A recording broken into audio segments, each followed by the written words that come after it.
Episode 1 Two Dead Men and a Barkeep.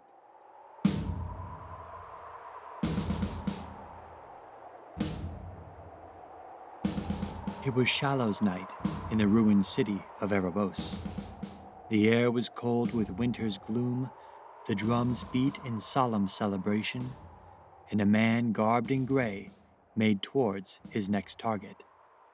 Everywhere he looked, Rasputin saw ghosts. At the corner, where the Senate house lay in ruins, he saw the old washerwoman braying above the rubble. 2 coppers to clean your coats, 1 thin to brighten your boots, a half-piece to dust your hat. Won't find better prices in all of Belhast. As he made past the shattered arcades where the crows sang, Rasputin heard the faint echoes of children playing Sparoli in fleece, their tiny feet clattering down the cobbles. Can't find me, can't find me. They seemed to call, their laughter dying on the shattered bricks. But they had been wrong, he reflected bitterly. The Eratrians had found them, just as they had found the washerwoman, the merchants, and nearly all the inspectors. The invasion had made Erebos a city of shades, of memories, and they followed Rasputin wherever he went. Pushing the phantoms aside, he focused on his assignment. "He'll be at 301 South Coventry," the informant had said. "The old man at the bar." The order had as much confused as irritated Rasputin. He was no mere cutthroat to dispose of the dross. No one in the resistance matched his skills, and yet now he was to waste his talents on some old codger? In Erebos alone there were dozens of high-level Eratrian targets, each more deserving of his attention. "They will come next," Rasputin consoled himself.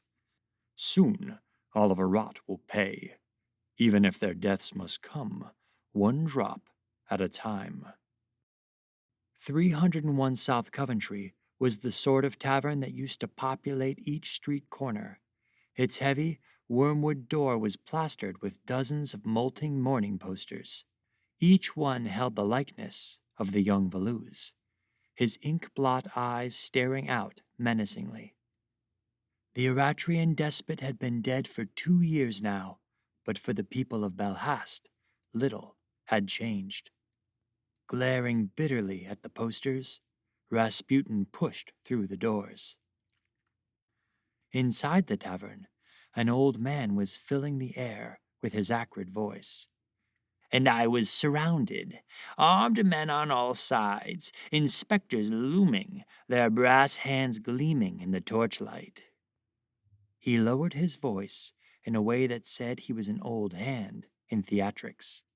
"But I wove through the grass, silent as a plume of cool smoke, and—" "They're gone," said the barkeep, stiffly. The old man glanced up and looked about the empty tavern, momentary confusion folded in the corners of his eyes. "When did they go?" "About an hour ago." "An hour? You might well have told me," groused the old man. "I've been sitting here talking to my cup." "I did tell you," said the barkeep sternly. "This marks the 3rd time I've told you, but you were so lost in your words you didn't hear me." The old man scratched a shock of white hair sprouting from his spotted head and sighed in a melancholy manner. "Oh, gone again, and I hadn't realized." Rasputin cleared his throat, and the barkeep straightened. "Evening, sir. Sit where you like." The assassin drained his emotions and proceeded to the bar. He took a seat beside the old man. "Brandy, if you please. Delacour-Dillon, if you have it." The barkeep slid a bottle from a high shelf. "Been a while since anyone ordered this," he said apologetically, wiping a shroud of dust from the glass. "Not a lot of coin running through Erebos these days." "To be certain," said Rasputin. The cork groaned, And moments later, the tavern filled with the perfume of coffee, blackened oak, and summer rain. The old man looked upon the brandy with longing, his own cup dry as parchment. Rasputin took a measured sip and leaned over the bar. "Tell me," he said in a conspiratorial tone, "any news of our uninvited guests?" The barkeep glanced at the door to make sure it was shut fast. "They've made arrests near the old temple and where the spires fell. That Marius Brevel isn't one for empty prisons, I say. The way he's cleaned out Erebos of late, I dare say he's near as bad as the monster before him." "No, Veluze was the worst of them," said Rasputin. "We are all the better with him in his grave." The barkeep looked warily at the grizzled drunk and cleared his throat as if in warning. Rasputin regarded his target. "You fellow, would you care for a drink?" "Me? Oh, very much indeed," wheezed the old man. "Careful now," warned the barkeep. "You don't want to get him started. Scared off my last two customers." "Him? Truly? You needn't worry. I'm not so easily frightened." "You say that now, but you haven't heard him speak. There's a way about him."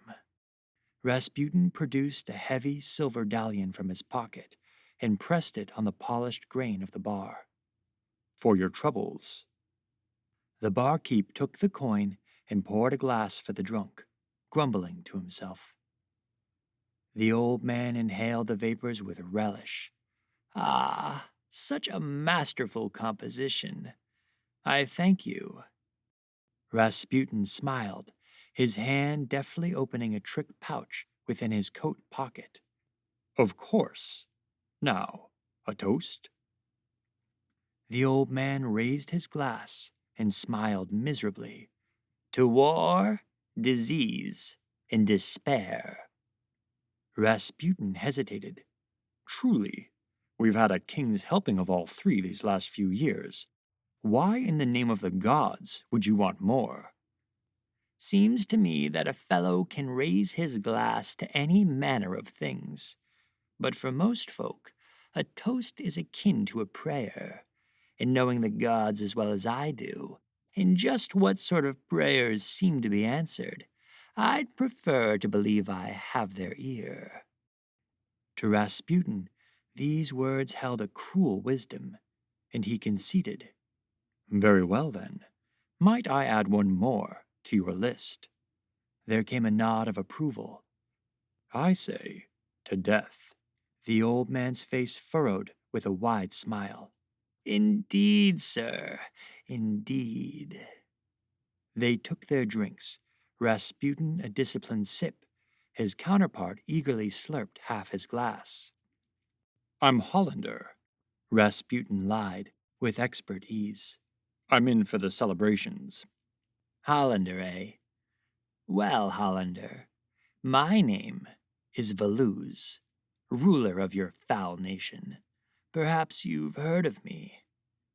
Rasputin might have laughed, if not for his training, and he wondered how the old drunkard might respond if he told him the truth of it, that Veluze hadn't died of mere illness, but instead well-placed poison. "Oh, I warned you," chuckled the barkeep with cynical amusement. The old man slammed a fist against the bar, and the air of the room seemed to grow thin and brittle as a pane of glass. "I have scaled the iron wall of Caliph, gazed down and made a ruin of my enemies on both sides of it. I am Veluze." Rasputin studied the man. For an instant, something had shifted in the tavern, a shadow thrown upon a curtain, now gone. The assassin dismissed it. "Old fellow, I fear you're a bit confused. Veluze is dead, and we are all the better for it. I beg you, do not speak his name here. Do not invoke the memory of his crimes. You have no need to haunt Erebos. We are long conquered, last I checked, and haunted still." The barkeep nodded solemnly at this, and the old man's face seemed to glow like a bed of embers. "Dead? Sheer nonsense! I live, and there are enemies here yet." Rasputin laughed darkly. "Yes, myself. This barkeep, and all the rest of the city, I dare say. No friends of rot here. But you'll have trouble dispatching us without your mummer's army." The old man smiled in a half-mad manner. "Oh, I assure you, they're here." He cupped a hand behind his spotted ear. "Listen, do you hear those drums? That's my army waiting for my order before they take the city." "You mean the celebration drums for Shallows?" asked Rasputin with an edge. The barkeep sighed. "I've had my fill for the evening. Look, old man, some friendly advice.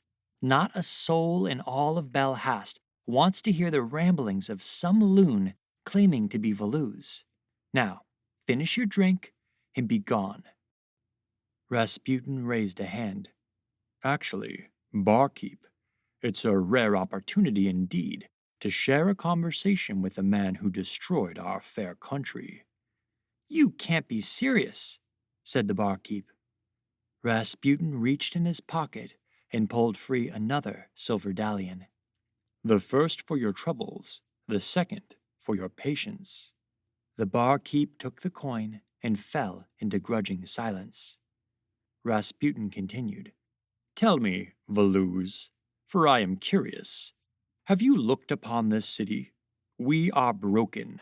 After everything you did to us, why return?" The old man smiled in a half-mad manner. "I've returned to kill a man." Rasputin suppressed an ironic smile. "Just one? I mean no offense, but a single life seems a pittance compared to the great price Veluze brought upon us." "One to start, then a great many more to follow." "Or so you hope. It's hard to imagine." The old man jerked upright. "Hope!" He spit out the word. "I do not hope. I cannot afford hope." The mood of the room felt suddenly frail and threatening, like the tenuous silence preceding a gunshot. "I will have his life, sure as the sun rises, sure as the heart beats. I'll have it, and our toast will be twice right." Rasputin was beginning to see why the order came to silence this man. There was a quality to his voice. Like a stone cast in still water, it seemed to warp the space around him. In all his years of interrogation, Rasputin had never encountered anything like it. "Tell me, then, who has driven you to such rage?" The man laughed bitterly. "Sad that I should say it, but I hunt a man of Belhast's former ministry of intelligence." "An inspector?"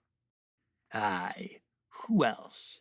It has always been the ministry. They who butchered my mother, who left me within the iron walls of Everett's den. The blasted gray-eyed inspectors who hunted me past the wall, always on my heels." He stopped, as if his rage had snapped, and icy misery rushed through. "The cold monsters who left my love to die, shivering and scared in my arms." The passion of this man's words sent a chill down Rasputin's spine. "He knows Veluze's story well enough," he thought. "I wonder how well."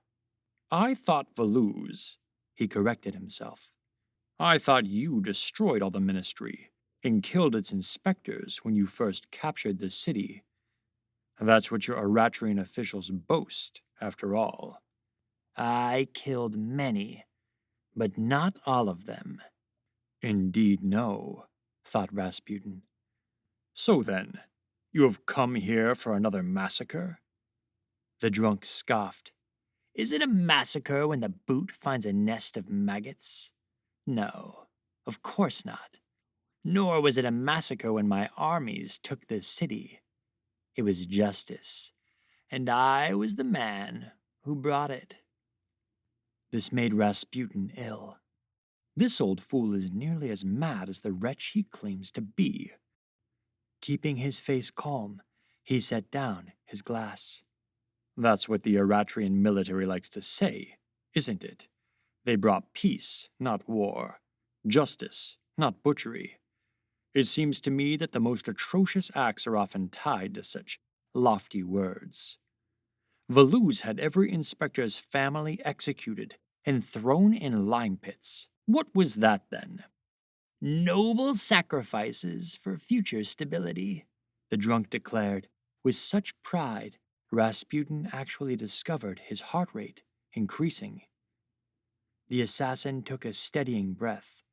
Veluze had 1,200 citizens shot for every weapon fired at his army. Necessary discipline, declared the old man.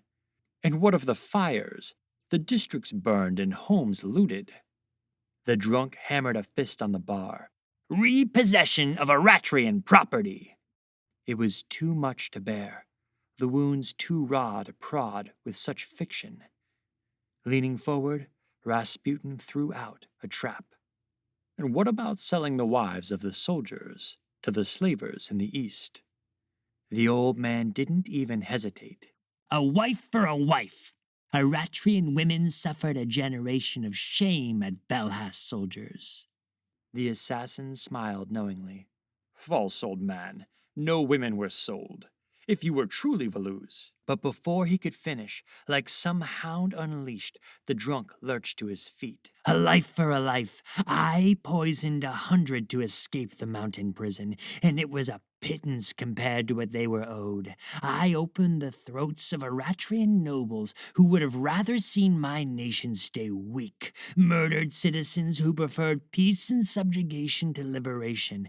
Everything for the good of Herat. Every child, every smoking corpse was necessary and right and just and... He gasped for breath. Rasputin watched him with horror and fascination.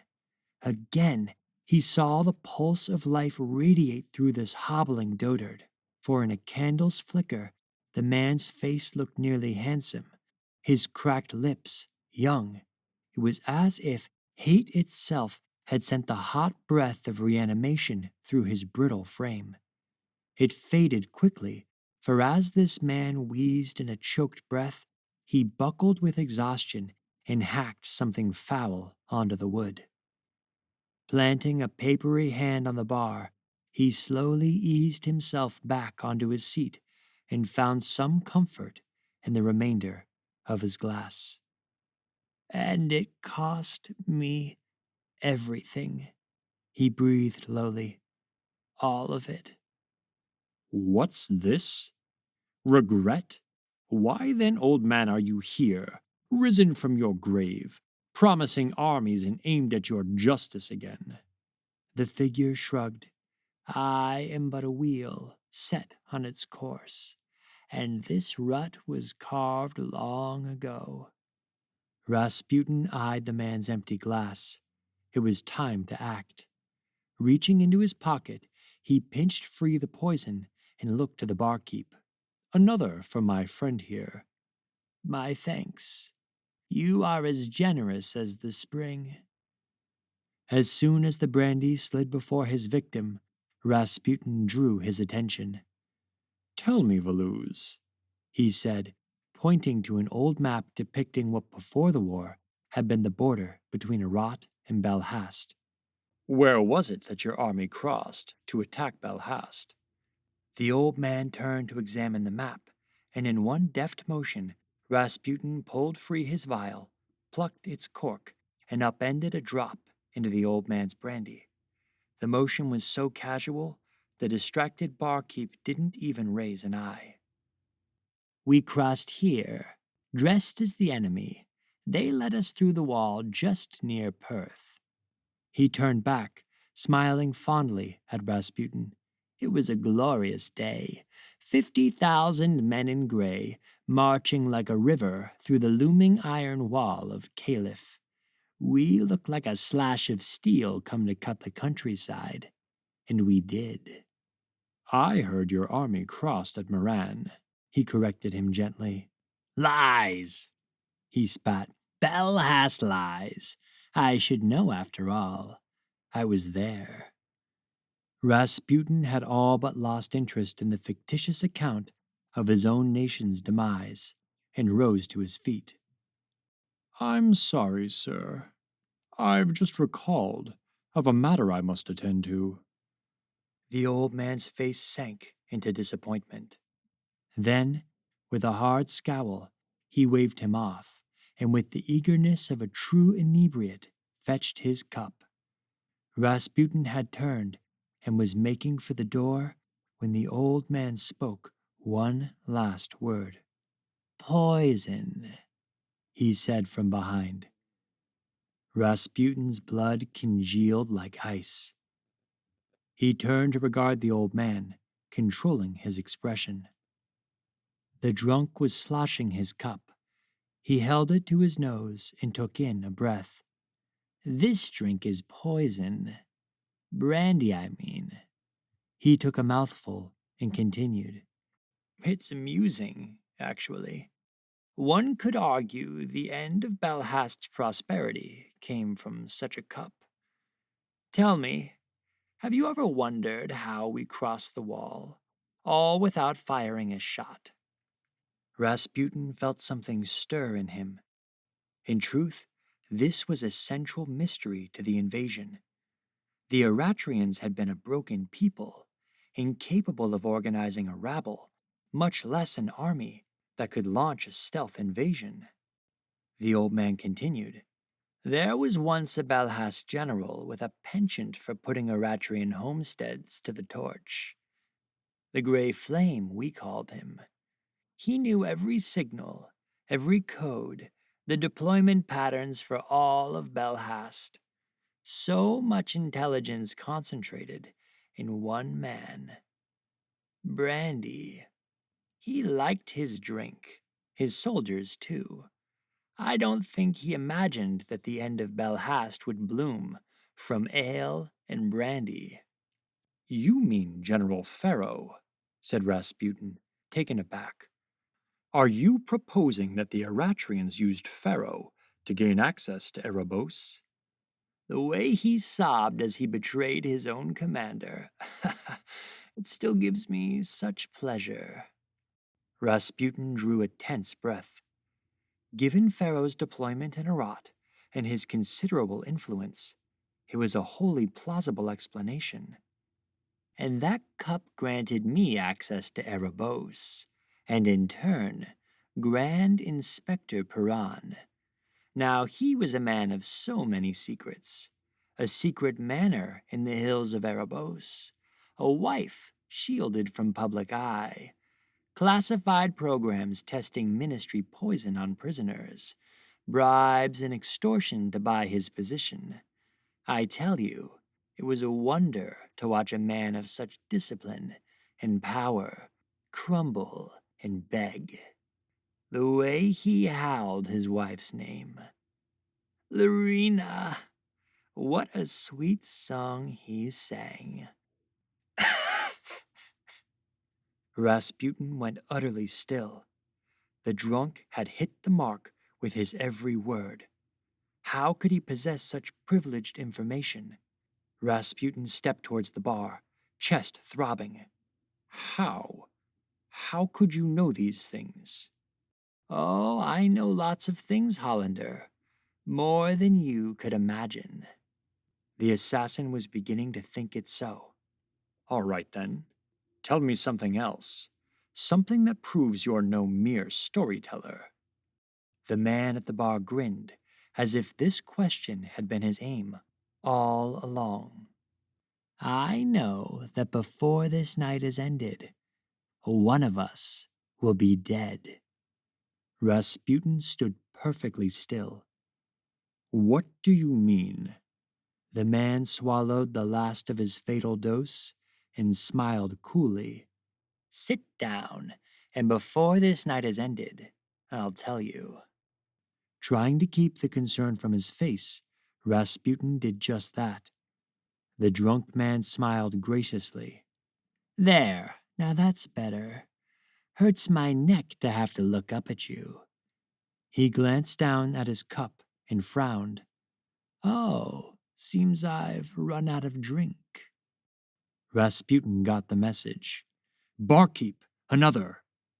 "I told you," said the barkeep, miserably. "Now you've got him started."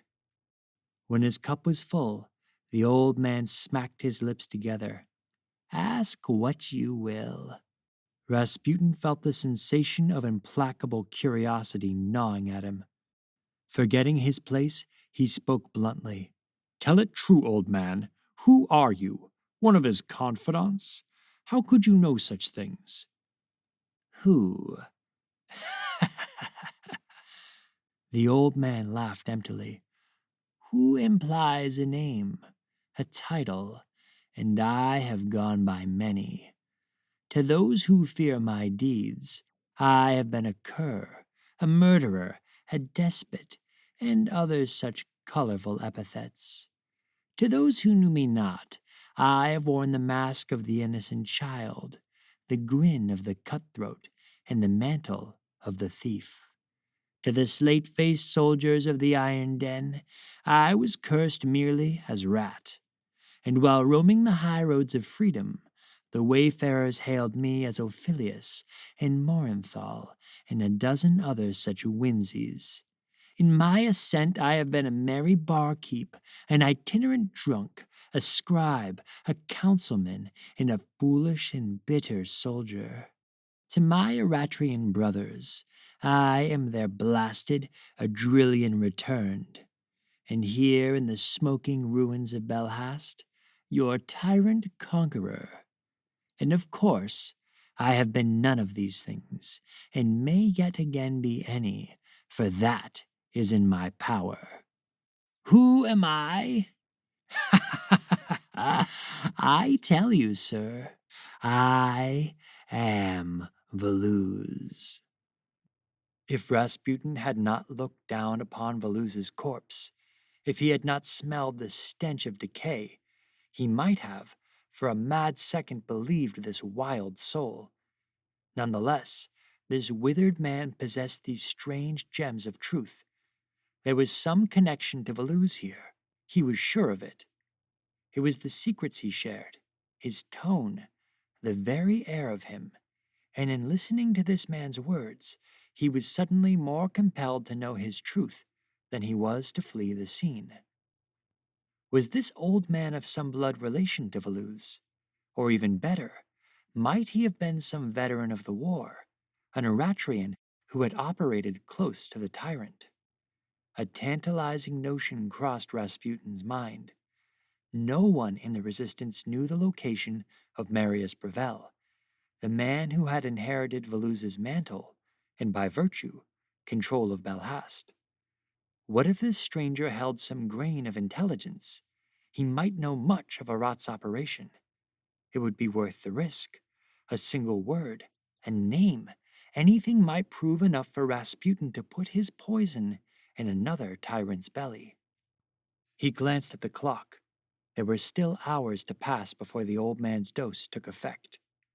So it was that he adjusted himself in his seat and set his eyes on this enigma of a man. "Very well, Veluze. I should like to know about you. Tell me what you will, and I promise I will not leave until your tale is done." The old man grinned, and Rasputin realized the drunk had finally found his audience. "If you are to know, Hollander," he said, his voice seeming to grow younger, "you would be best suited if I began somewhere near the beginning."